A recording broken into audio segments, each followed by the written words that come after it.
Hello, I'm Scott Soshnick.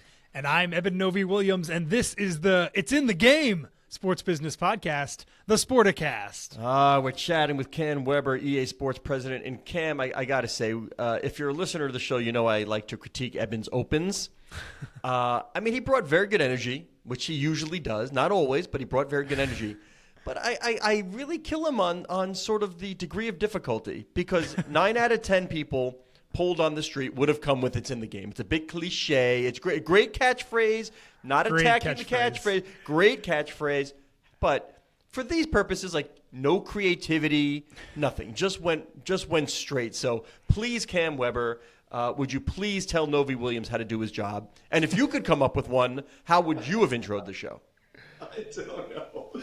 I have no idea. I probably would have said the same thing. See, Scott, Wow. It works. It works. That was like the soundtrack of my childhood, by the way. The EA Sports Is in the Game. I feel like that was like just nostalgia for me, for sure. You want the soundtrack of my, and like I would, rather than something being said, I can actually give you the soundtrack of my childhood because I'm older than Mr. Novi Williams, who, by the way, is getting pretty old. Ready, Eben? Waka waka waka waka waka waka waka. That's the soundtrack of my childhood. That's Pac-Man right there. Yeah. Yeah. Care to jump in, Cam? Soundtrack of your childhood. Soundtrack of my childhood. Wow. By the way, I'm sure your PR team did not prepare you for this. Yeah, wow. Oh my gosh. I'm thinking about like football locker rooms and like Rage Against the Machine and Metallica and getting fired up for like running out onto the field. That's what comes to mind when I think about my childhood in sports and kind of like what used to fire me up. I'll have Enter Sandman, Sleep with One Eye Open, all the good stuff. I love it. All right, Cam, tell me here. That catchphrase itself, let's just start there because we're talking about it. How important has it been? People, they work long and hard. They do marketing and focus groups, and a lot of times nothing ever close to that sticks. You got a good one. Yeah, and it has been around since the beginning of time. It's something that stuck with me before I even joined EA, and I think it just was this little bit of magic that showed up many years ago, probably 25, 30 years ago, and it has stood the test of time. And I think it's simple, but it also speaks to a lot about who we are and what we do for the world, and the fact that, we strive to build these authentic simulations of sport that allow fans to engage in a totally different way. And whether it's living the fantasy of participating in those sports or just actually engaging in a deeper level of fandom around their favorite sports and teams and clubs and so on. So I think It's in the Game is a great line to represent who we are and what we do. Hey, Cam, can you give me the direct email or phone number for the complaint department for teenager addiction?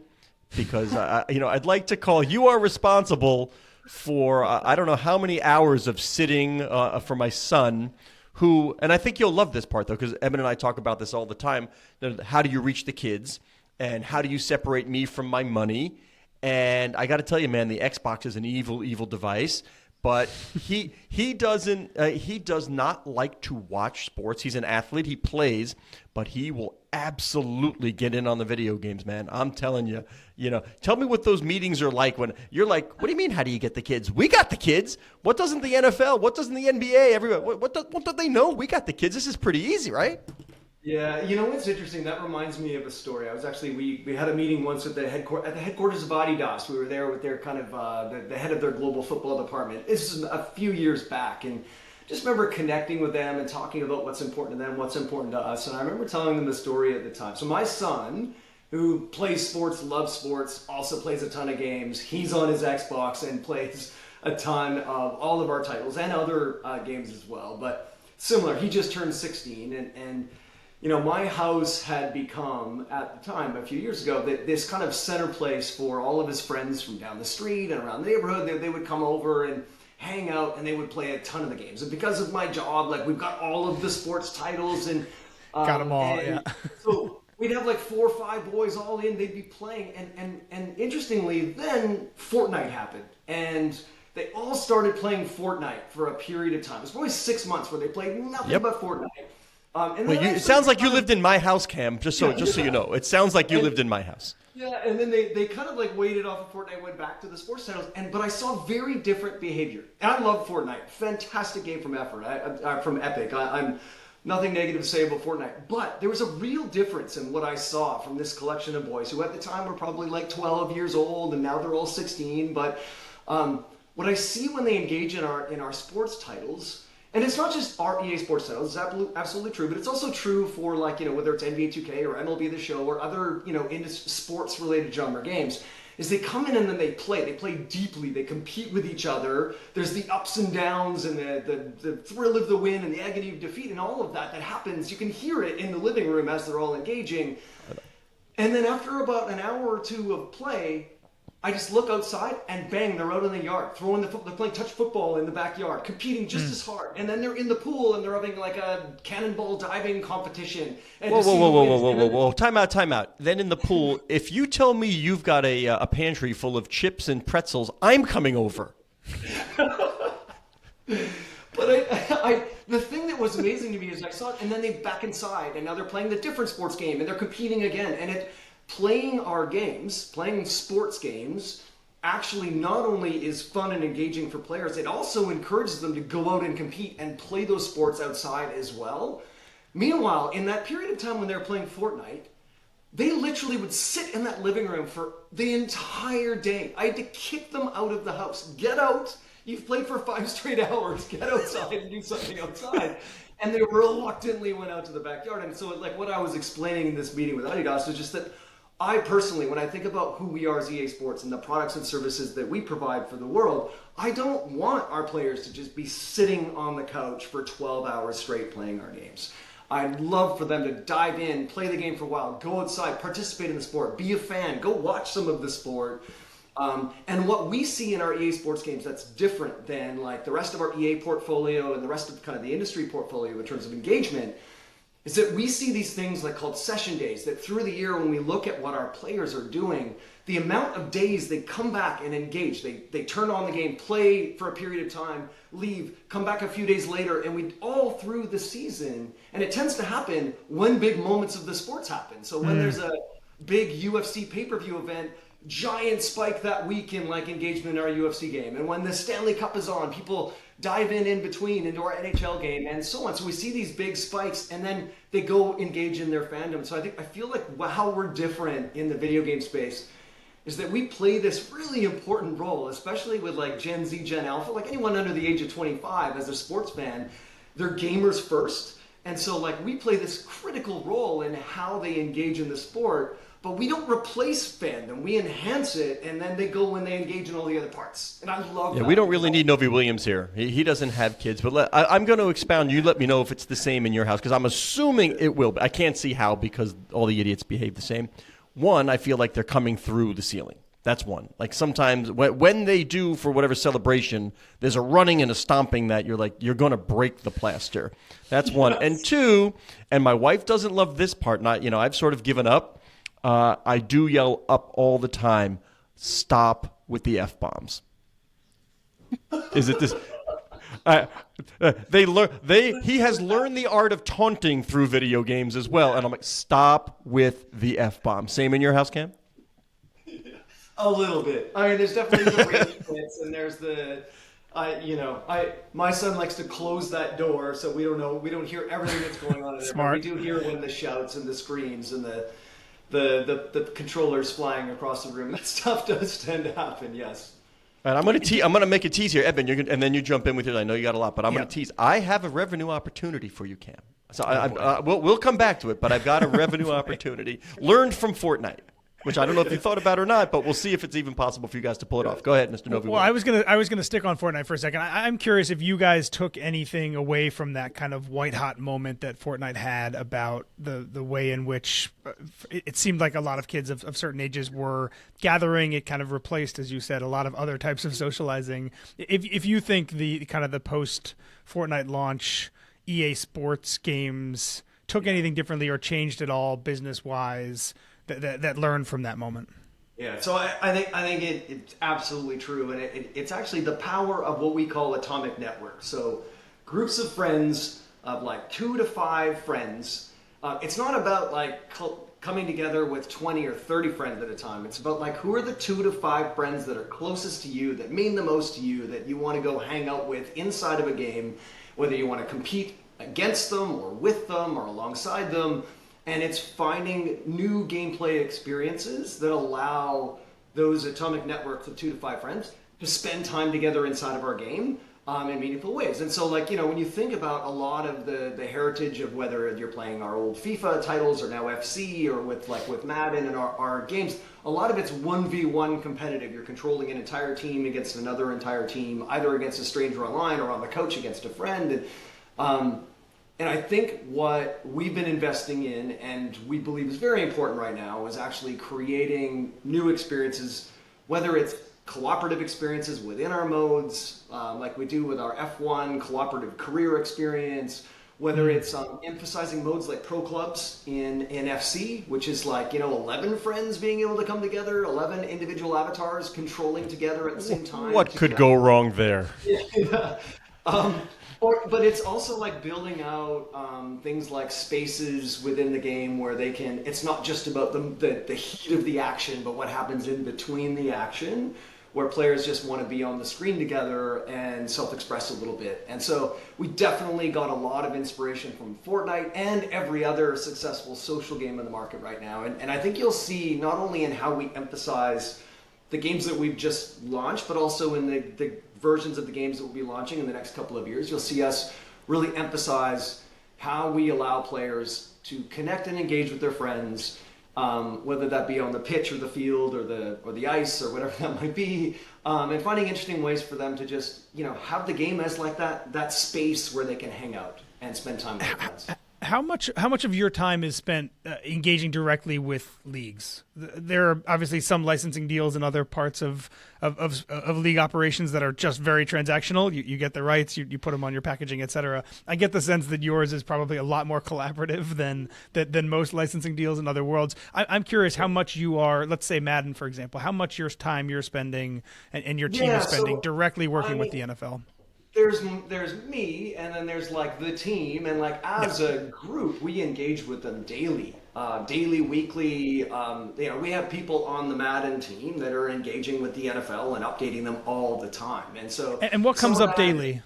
What comes up in the middle of a season that suddenly a is lot of caused times? Well, first of all, it's like regular updates on how the business is doing, how is engagement, how is acquisition, how is the business going, and then the other thing is that we're constantly updating our game. So we a lot of times it's daily, at the very least weekly across our portfolio.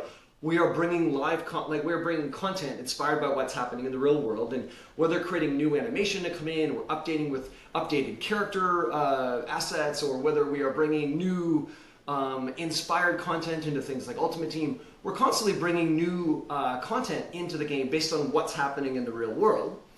All of those things need to be worked through with the licensor. We get approvals. A lot of our licensors will have approval rights on the content, and so before we can go live with it, they review it, provide feedback, and so there's that whole loop of how we get content from a concept, build it, get feedback, iterate, get approval, and then put it in the game. That happens every day. Now, that's not what I do every day, but like the teams are doing that all the time, and that ranges based on wherever the game would be. Yeah, what the hell do you do, Cam? I do nothing. I just sit around and watch kids play our games. I supervise. Somebody has to supervise. Are you working? Thought at all about trying to get Taylor Swift into the game? Oh boy. Jump cut during the Chiefs up to the box and have a little avatar of Taylor Swift. If he says no, I want him fired right now. If you say no, I want you out of a job right now, Cam. That's it. You better not say no. I know teams have been talking about that. I don't know where is that, but we did. I don't know if any of you are UFC gaming fans, but like Hasbulla burst onto the scene. A little guy good example. With some of the fighters. Yeah. And we literally I think we got a call from Dana White about a year and a half ago, and it's like, we gotta get Hasbulla into the game. So we literally built in and patched in Hasbulla as he comes out on the walk-ins for some of the fighters that he's associated with.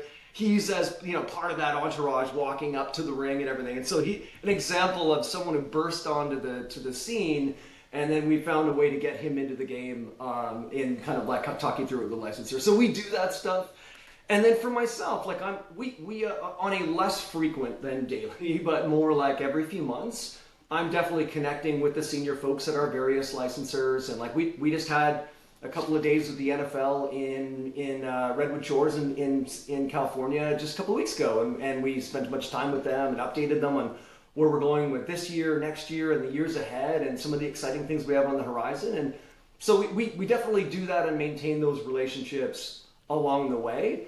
And that's across a broad collection of licenses. We have a lot of sports franchises and a lot of partners.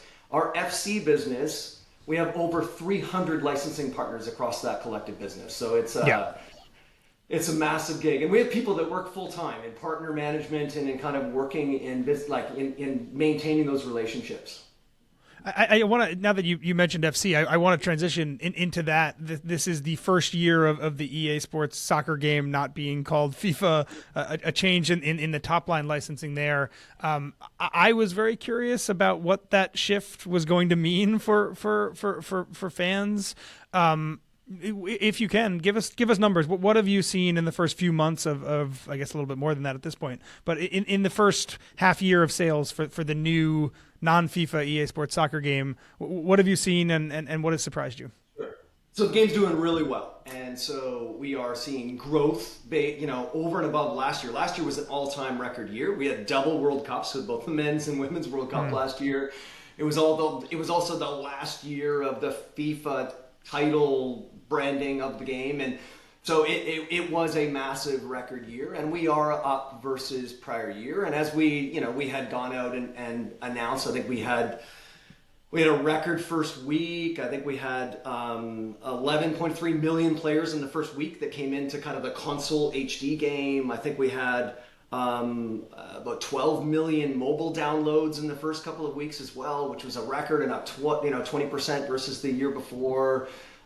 So the game's doing very well, and it's had strong engagement all the way through up. So I think we're going to have growth versus prior year versus a record year last year. So what it feels like to me is it's not only a continuation, but it's a kind of strength building on top of strength. And what I think about when I think about that decision and how we transition through that, it's really about what are the priorities of our gaming community and what's really important. I think in our space, what's really important is the gaming community. It matters more than anything. And we have this massive global community of players around the world that engage with our football titles across the FC brand. And I think it's over 150 million players that touch some form or some experience around the world on some platform linked to our FC IP. And that community, once again, they're connected to each other. They're connected to our games. Most of them are coming back year on year or engaging month to month or week to week, and we're constantly feeding this giant network and community with content, and that matters more than anything else. And so what we want to do is we always want to build the most authentic experience based on the feedback we have from them, what we know is most important to them. And as we built our long-range licensing strategy around where we would take that, something we did 3-4 years ago as we were thinking about what's important. And we just kind of stack rank all of the most important licenses we need to deliver what the players want and what's important to them. And then we go out and we try to get the best deals we can to try and get all the content we need. And so that's kind of what led to the decision to not move forward with the title naming rights with FIFA on the box and all that kind of stuff. So, but it doesn't mean that we won't in the future partner with the FIFA organization again with some of the stuff that they own and some of their licensed content. We're always looking to add new things to the game. We just announced that this year's Euros, we're doing a major update, kind of like we did with World Cup last year. We're going to have a major Euro update coming in the new year for players to play the Euro in its updated form within this year's game. And we'll always be looking to have the latest competitions, the latest teams and clubs and content for our players. It's what we do. But it's complex. And like I said, it's over 300 licenses across all the players, the clubs, the leagues, and they're all separate in this big fragmented world of global football. I would assume that there's a lot of people, the folks that I know that love and play the game every year still call it FIFA. How much have you guys thought about trying to kind of change the habits, or do you care at all about how long kind of the legacy of the name lingers for people who are playing? As long as they're playing. We tried to do it for a while internally, like, just last year as we were leading up to this launch, we thought, okay, let's do a review on FC 24, and it would slip out FIFA 24. Like, whoa, yeah, exactly. It's almost like there's a little money jar where every time you say the wrong name. That would be your F-bomb in the company. It would be FIFA. Yeah, exactly. Yeah. It takes a while, but I think it will just evolve over time. And like the one thing I wanted to just emphasize is like FIFA were great partners. So we partnered with them for over 20 years and we did a lot of great stuff together. And I hope we'll do more things together in the future. And this is really more about where we want to take this giant brand and gaming community and the types of things that we want to, evolve the game into, and needing some agility to take the brand into the places where our gamers really want it to be. And so that's really what we're doing and why we're doing it. But it doesn't mean that we're never going to work with the FIFA organization again, because they've got some really great content and really important competitions that like we would love to be associated with in the future as well. EA Sports President Cam Weber, he's on the pod. See what I did there, Eben? That's a little creativity. In the pod, I got to go back though, Cam. I'm a pesky guy. You say a little nugget. I'm curious. I think like the NFL, we talk about it all the time. Dominant league. I get it. 800-pound gorilla, but they need to find a way to reach kids. They're doing SpongeBob broadcasts. I get it. They're trying things. It's great. In those strategy meetings, what do they say? What do they want? What do they say to you guys?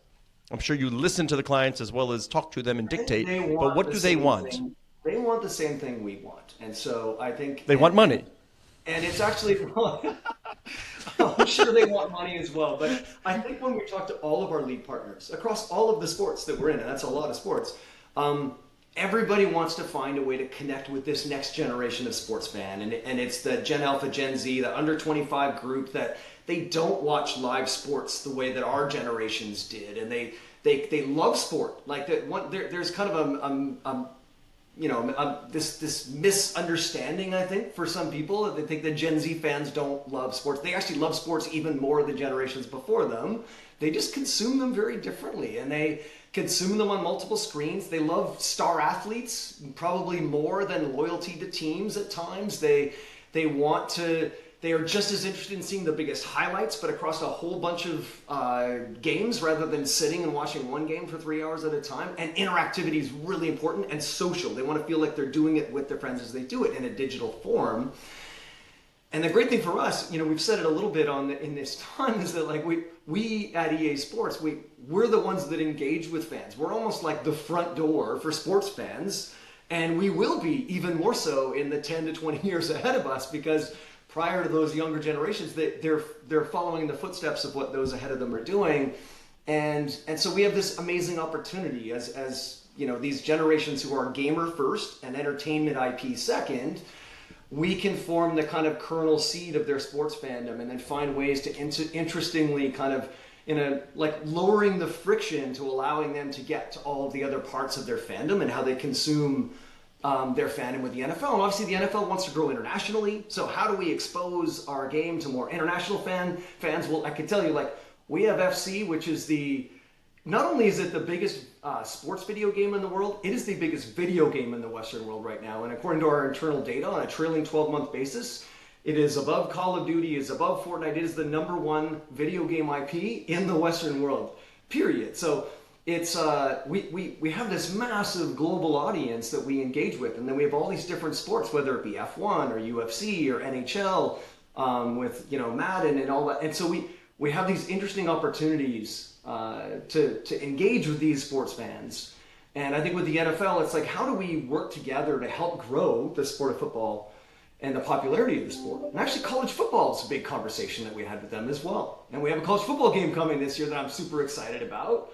But how do we utilize a combination of a Madden and a college football and do it in a way that allows players to not only enjoy each of those games, but opportunities for them to enjoy both of the games, and also to really look to grow football fandom. What we all want, the NFL, us, everyone else, the NFL Players Association, everybody just wants to grow the fandom in the sport and allow people more, this next generation more opportunity to engage and become lifelong fans. You must love like the cult of authenticity, though, because I'll tell you, like I'm too cheap to keep every year upgrading each game. Now, it's just a download. It's easy. I'm like, just play Chell 22.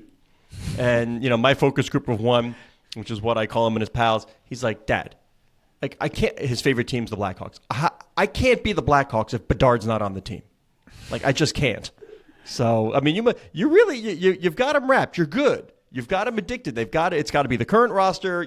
You could do post, trade deadline stuff. You could even extract dollars there. You want somebody who was just traded. We'll get you the new uniform first. It's $5 upgrade.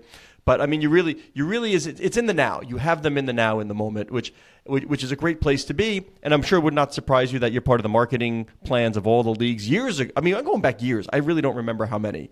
But I had somebody from MLS tell me our goal is just to get one of our venues in the game. That's the foot in the door to promote the brand. What are those conversations like for upstart leagues? Do they come to you and say, what do they want? How do they understand it's a vehicle to the audience? Absolutely. And so like when I speak broadly across all of the sports that we're in and the collection of different leagues that are in, they're very different depending on the size of the league. So speaking with the English Premier League, the behemoth English Premier League, the most popular I've heard of it. In that sport. That is a very different conversation than when we're speaking with, a league in some small country in the world that not many people outside of that country know about. And so we try to do our best to just engage in those conversations. We're very transparent about look at the size of our platform, look at the amount of players that engage on a daily, weekly basis, and how many players we can reach. And so sometimes we do deals where and by the way, it costs money for us to actually invest in implementing leagues and licensed content into our games. So we invest in that, and sometimes it's a different type of deal where they're getting the exposure out of that. And then there's other situations like the Premier League where it's like, we get a lot of value from them as well based on like the popularity of the content that they have. So it definitely is. It's a massive collection of varied relationships across hundreds of licensors that we work with across our portfolio. Let's talk college football for a second. As you said, next summer I believe is the planned release date for the return of the EA Sports college football game after a hiatus. I have been fascinated over the past decade about how the video game's disappearance became kind of the vehicle for a lot of fans and college football advocates to talk about player rights and all that. And I know you guys have spent a lot of time thinking about how to get players into the game. Give us an update on where that stands right now, as it seems like NIL restrictions and rules change by the minute or by the day, even state by state. What is the current thinking and plan for EA Sports to have players in that college football game next year? So first of all, I mean, I'm super excited. I'm a football fan first, and I former football player, and I love the sport, and I love that franchise, and I work. Wait, hold on, Cam, hold on. You said you were a former football player. Did you play against guys who weighed more than 170 pounds? Yes, I did. Oh, okay, because Eben didn't. I did not. Yeah. Okay. He is a lightweight football player, so I'm glad. Now that you really were in the game, unlike Mr. Novi Williams. Someday the EA Sports sprint football game. Yeah, the sprint football game should do very well. I just want to make sure that we're apples to apples here. Okay. All right. But I'm super excited about the game, and I think like we've assembled a team of some of it are internal folks that really want to work, and some of it is like we brought back people that were from the former team, and then we brought in a lot of new people as well. But they are a every single person on that team that's building that game loves college football, and so it's a game that the love and passion for the sport is being poured into everything that they're doing, and it is very much a rebuild of a lot of the stuff in the game. So all the modes like, Road to Glory and Dynasty and these modes that we had back in like 14 and 13, I mean, that's like almost 10 years ago now, that we've essentially had to rebuild all of those things and all of those experiences. Things like what is recruiting like now versus what it was back then, and totally different. And so trying to represent the modern sport and the modern nuances of how the sport works in a super authentic experience. And so I'm super excited, and the team is making amazing progress. We are going to launch it this summer. We've got lots of schools and conferences and lots of licensed content there too. But as we've talked about, we do want to bring in some players as well through NIL. It is a complex environment, and there are so many players, like tens of thousands of players that play on these massive college football rosters, and they move around constantly year to year, and they're in and they're off to the pros. And so it's not the same as what we do with licensing and likeness and in other sports where we have these professional league organizations and we license that and then we get the roster and we put it. It's a very, very different thing. And so we have not announced what we're doing with NIL, and there's been rumors out in the market. They're all let's clear it up. Let's clear it up here and now.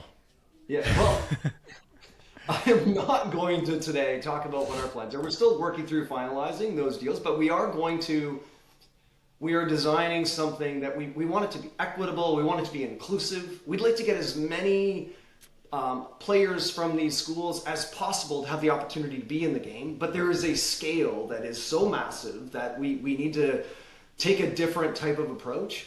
And then there's the economics of it. We're working through all of that right now, and we're going to share more in the new year because it's not finalized yet, and we're not locked down in what we're doing. So I don't have any more to share other than we do want to have players in the game from the schools, and there's a lot of complexity, and we're working through that right now.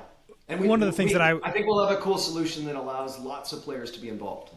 One of the things that I imagine is one of the challenges here is trying to figure out there are some star players in college sports, right? And then there's a whole bunch on the back end that are not stars, right? And either don't play that much or play positions that they're not frequently talked about on television or fans don't think about. And trying to figure out, I imagine, whether it's a flat rate for everybody or if there is some kind of gradient among who has more valuable NIL than others. I imagine that's probably one of the challenges. Am I right about that? It is. Yeah, it's absolutely complex. And we not only do we want to do it, we also want to do it in the right way and represent this collection of athletes as you described. And so it's, once again, we're still working through it. So I can't share any more detail today, but we'll have more to share in the new year.